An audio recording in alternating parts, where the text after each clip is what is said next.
So you know, first time nating makapunta dito sa area na to, dito sa may Santa Ana / Leon Garcia sa may Agdao, or Carpenter pwede rin, no? Pero Leon Garcia pinaka ano dito, pinaka perfect na pang address ho natin sa lugar. So ito siya ang parang magiging segment C, or ito yung ano stands for segment C sa ating Coastal Road of Davao City. So ulitin ko lang, review lang ho ulit tayo. So Davao Coastal Road consists of 18 point something kilometer. At ito ay binubuo naman, or ito ay merong 4 na segment. So it's a segment A, B, C, and the letter D. Di ba? So ang pinaka letter D ho nito, pang 4 na segments, is yun po yung sa may Arcastillo. So itong ating kinatatayuan dito is bilong pa to sa segment C sa may Santa Ana Wharf. So ngayon, bali tingnan lang ho natin, ipakita ko sa inyo yung yung ating na-witness ho dito sa lugar. Actually dito na ako nung mga ilang buwan na rin, no? Like months na ho talaga na ako yan nakapunta dito. Like pinuntahan ko tong area dito sa pinaka huling landing area. Ayan, yun yung pinaka landing area ng tulay dito sa Santa Ana Bridge natin. So napunta ako dyan dati, wala pa tong mga dito, mga gantong structures. Ngayon meron na, no? So mabilis din naman kita paano. So siguro talaga ito tansya ko lang to dito, kasi puro naman talaga tayo tansya lang dito, no, sa ating mga ginagawang pagva-vlog. So itong tulay hindi siya ganoon kahirap ang gawin. Hindi siya ganoon katagal gawin. So for example, itong tulay sa Santa Ana, hindi naman talaga siya typical na tulay na ginagawa kagaya nung kalidad ng tulay na gagawin sa may Bukana River. Kasi yun nga, as I've said sa mga nagdaang araw, na yung Bukana River is napaka-challenging ho nung tulay na yun. Gawa nung talaga siya, fresh water from the bundok talaga yun, diba? From the mountain area of Davao City. So ibig sabihin, every time na magkakaroon ng malakas, no, or maramihang buhos ng tubig ulan mula sa kalangitan, so talagang magfa-flash floods ho yan, magda-downpour ho yan papuntang downtown area of Davao. So doon dadaan sa may Davao River, since yun po yung pinakamalaking tulay ho natin, pinakamalaking ilog sa ating syudad. So ibig sabihin, yung tulay na yun, Bukana River, siguro for the record, or for the siguro yun ang record holder siguro, no, na siyang may pinaka malakas, pinakamatibay, pinakamatatag na pundasyon, no, na mga piles in the pillar sa lahat ng mga tulay dito sa Davao. Kasi yan nga lang yung pinaka malakas ang current ng tubig galing sa bundok. So itong tulay dito sa Santa Ana, hindi naman siya ganoon hindi naman talaga siya ilog, no. Creek lang naman na napakaliit. Mas malaki pa nga tong creek dito sa sa may Agdao, no, dito sa may Leon Garcia. Zoom in natin, ha. Yan. So yung area na yan dyan, mas malaki pa yung kanal nila dyan, mas malaki pa yung creek, kasi yung creek ho dyan ay galing ho yan sa may Dakudao Avenue or Dakudao Agdao. So ngayon ito lang, no, tingnan natin dito yung mga ganap dito. So syempre napakalapad nitong dito, Kalye Highway. So nice one yan, tinatambayan na ng mga tao, mga taga rito, no, mga local sa area. So lang siya, parang abang na to. So may nakaabang na, naka-ready na talaga to dito. Tapos kung papansinin ho natin, hanggang sa pinaka dulo, sa may Ashwila Cova. Ulitin natin, ha, segment 1 is or segment A sa may Bagua Playa papuntang Times Beach. Tapos sa segment B naman is yung Times Beach papuntang Rojas segment, or Rojas Rotonda. Tapos sa segment 3 is dito sa may okay, may segment back. Okay, o nga pala, no, may segment dito, kasi segment nakalagay dito, binasa ko sa Wikipedia. So merong segment or parang rotonda itong Santa Ana.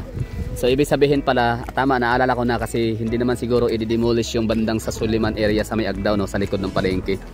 Kasi yun ay parang magiging expansion, yung road widening na. Kumbaga road widening, expansion, demolish yung area na yun. Minsan napuntahan na natin yun, di ko alam kung kumusta na yung lagay doon sa area na yun, kung na-demolish na ba lahat. Kasi portion lang yun, yung dating na-demolish, kasi may iba pang hindi umaalis. Anyway, going back tayo dito. So yun ang so may segmento dito. Hindi ko lang ngayon matansya kung saan banda dito, pero sure ako dito sa Santa Ana. So syempre ranging, pag sinabing Santa Ana, so nagre-range ko yan mula dun sa may park, sa may Ramon Magsaysay Park, Isla Verde. hanggang dito. So di ko alam kung saan ba dito yung gagawing rotonda. So syempre kung i-spotin ho natin or hanapin yung pinaka-spot para gawing rotonda, syempre parang round bowl. So yun yung parang meron siyang direktang connect sa may Suliman, Agdao. So sabi yung palengke ng Agdao. So doon na area, so maaring dito no. Anyway, so wala lang, ako natutuwa lang at nakapunta ako dito sa area na to dito for the first time. Kasi dati nga hanggang doon ako sa may tulay. Ako'y umakyat, naglalakad.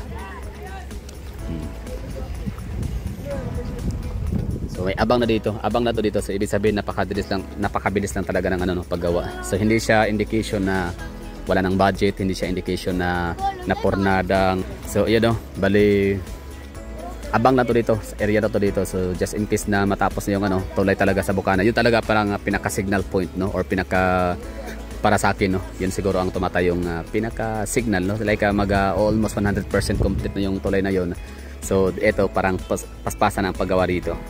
Ano sa tingin niyo, tama ba yung yung ating mga speculations and perceptions? So posible no. Yan lang. So may abang na dito. Yan. So indication na to na always ready, always prepared.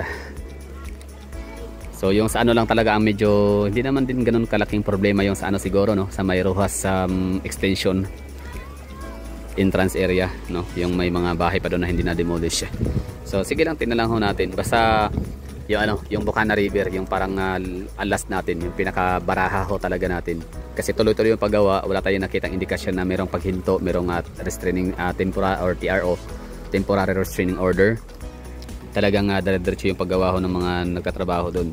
So ibig sabihin pag matapos na yon, so grabe na yung pressure dito sa area na to dito, sa portion na to no, para ayusin to at tapusin. Yan lang. Tapos ganda ng pa rin dito, hangin napaka-presko pa din. So ito mga naninirahan dito na dati siguro meron silang mga memory sa lugar. Actually dyan sa unahan, tinignan ko sa mapa, Barpa, sa may Barpa. So likod ng Barpa dagat, nakalagay dyan beach, Agdao Beach. So ibig sabihin dati beach resort to dito. Pero pala naalala dati na meron kaming tinatawag ditong patagal na yun bata pa ako noon, ang tawag namin sa beach resort sa Agdao ay Likay-Likay Beach. Bakit siya Likay-Likay Beach? Kasi nga may mga tae, tubol. So wala bata pa kami no, wala namang pag ganyan kasi mga edad, kita niyo yung mga bata kanina nangaligo, di ba? Ganyang edad, wala naman talagang arte sa katawan yan hindi yan wala sa vocabulary nila yung kati, tsaka yung yung mga itchy, gano'n no. Basta kay dagat So meron kaming pinapaliguan diyan dati no, share ko lang, na tinatawag nga namin Likay-Likay Beach. Kumbaga dati kasi dalawa yung pinupuntahan namin dagat Times Beach tsaka dito sa Likay-Likay Beach. Ito kasing Likay-Likay Beach mas pabor sa amin to mas malapit kumpara dun sa Times Beach. Kasi yung sa Times Beach ibig ko sabihin paras lang naman yung distance. Ang pinagkaiba nga lang is dun sa Times Beach kasi required kang mag-rent ng cottage at karaoke para mag-inuman, gano'n. Tapos karaoke, tapos yung ligo ng dagat para ma-access mo yung dagat. Samantalang dito dati walang access sa dagat, maglakad ka lang papuntang tabing dagat, so makakaligo ka na. So malinis naman, maganda yung dagat. Naalala ko lang talaga ngayon ang mga naninirahan dyan dati or dito ay hanggang ngayon no, yung mga residente dito na may mga memories sa kanilang dalampasiga sa baybayin sa gilid ng dagat, mawawala na yun gawa nung mapapalitan na ng coastal road. So in short say parang safety na sila in some point no, somehow anyhow, na hindi na sila matatakot na magkaroon ng storm surge every time na magkaroon ng typhoon. Pero for the record no, wala pa naman talagang super typhoon na dumaan sa Davao City. Naalala ko lang yung bagyong Pablo na sinalanta yung probinsya ng Davao Oriental and Agusan del Sur and Surigao del Sur. Dito sa Davao City, signal number 1 lang yung dito, yung inabot no ng signal number 1 or number 2, ganun lang. So walang masyadong storm surge dito. Kung meron mang mga storm surge dito or malakas na within the vicinity of Davao City, so doon mo lang ma-experience yun sa Matina Aplaya, in the Bago Aplaya. So doon na area kasi hindi palibasa, hindi sila natatakpan, parang sila mas open sea no, nakaharap sila, they're facing open sea. So dito naman open sea nga tayo dito, pero meron tayong Island Garden City of Samal na naka-block sa malakas na hangin at saka yun nga maaring tsunami. So yun lang, bali coastal road. dito sa may Santa Ana Wharf. So yun, balikan na ho natin. Meron tayo dito ano, 4 na junction or segment. So yan ang segment 1 bago Playa to Times Beach. Segment B is Times Beach to Rojas. Tama, Rojas. Rojas segment or Rojas Rotonda. Tapos pangatlo is dito sa Santa Ana Wharf. Malapit lang to ng ano, nasa mga almost 2 kilometer lang yung ano, distance ng Santa Ana and Rojas. And segment 4 or segment D, so doon sa Arcastillo. So di ko alam pa kung saan ba sa Arcastillo. So far di ko pa kasi napuntahan yan. Dito pa lang muna tayo ngayon sa segment 3. So sunod naman ang segment 4. Ano sa tingin nyo? Okay ba? Goods pa tayo dito. So 18 km ha ang distance o yung total kilometer ng ano natin, coastal road.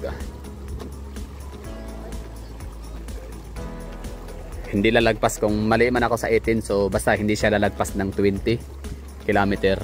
Hindi rin siya bababa sa 18 km. So around 18 to 20 km. Ayan, so kahit pa nawala na yung ano nila dito, yung gilid ng dagat, yung kailang mga beach resort, Likay-Likay Beach, at least meron namang napalitan naman ng ano, mas elevated pa na Dungawan, no. So mas lalong nagiging pangmasa na yung lugar kasi hindi lang bata, no, yung mga magi-enjoy sa area, maging lahat na. Ayan, tinan mo sila nagkakape. Chill lang silang dalawa, di ba? Galing sa eskwela o trabaho, kung saan man sila galing. So dito sa Dumiretso, nagkape. Mga bata, kwentuhan, di ba? Ganun lang, no? May nagti-TikTok, nagsasayaw. So ganyan yung ganap dito. So hindi ganun ka nakalungkot na nawala yung dating ano nila, beach resort, Likay-Likay Beach, kasi napalitan naman ng magandang coastal road na pwede silang mag-jogging, mag-walking, di ba? So hindi lang siya pang decongest sa ating heavy mega traffic ng mga main roads sa downtown Davao, kundi siya rin ay for recreational use or recreational purposes na rin. So marami siyang mga purposes talaga. So it means a lot to us Filipino people. So thank you syempre kay Duterte, no, kasi ito talaga ay kanyang ano to, no, isa to sa kanyang pinaka big ticket project sa kanyang ano, presidency. Build. Continuation pala itong area na to na kung saan ako ngayon naglalakad. Ano pala to dati, mababa pa to, no. Ngayon na to, embankment na to, earth fill na. So tingnan natin kung anong kataas ang itinaas ng ano, ng soil embankment nila dito. So tansya ko nasa mga 6 meters din to siguro. Tama, 6 meters nga. Siyempre yan yung abang yan para sa magiging landing area ng tulay. Ayun, no, so taas na dito. So sa mga nagsabi na mabagal ang paggawa rito, hindi naman pala. Tuloy-tuloy naman pala ang ano. Dati napunta ako dito buwan, no. Hindi ko lang matansya kung kailan. Tinangan natin para sure ball. Ayun, no. So huli kong punta pala dito na inakyat natin to ditong tulay. So it's May 4, 2023. Diba? So ibig sabihin 1 year na nakalipas. So may ganap pa rin naman kahit paano, no. Hindi nga lang siya kasing bilis ni Bukana River. Yun na nga, sabi ko sa inyo na hindi ito ganito kahirap gawin, gawa nung siya naman ay hindi naman talaga siya typical na tulay na design, no, para sa mga malalakas na current ng tubig, ilog or ilog tubig. Ano ba tawag dyan? Basta yung ano, freshwater current from mountain areas, no, sa isang lugar. So ibig sabihin okay lang na ano to, parang hindi sila ganun kabilis na magtrabaho. Baga nakaabang lang kumbaga lagi. Diba? May 4, 2023. So taon din. Magto 2 years na siya next year, no, sa huli nating bisita dito sa area kung saan umakyat tayo dito.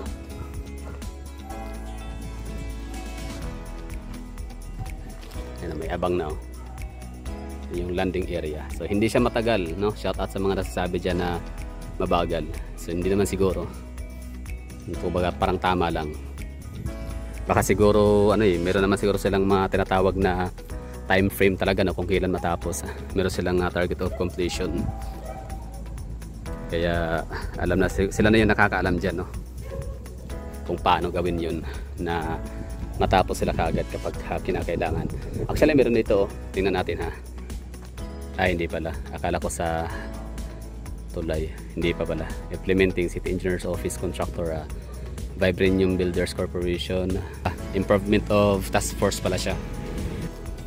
Kibali ang aabangan na lang natin dito, no, yung ating magiging curiosity kung ano kayang gawin dito sa ilalim ng tulay na to kapag matapos na.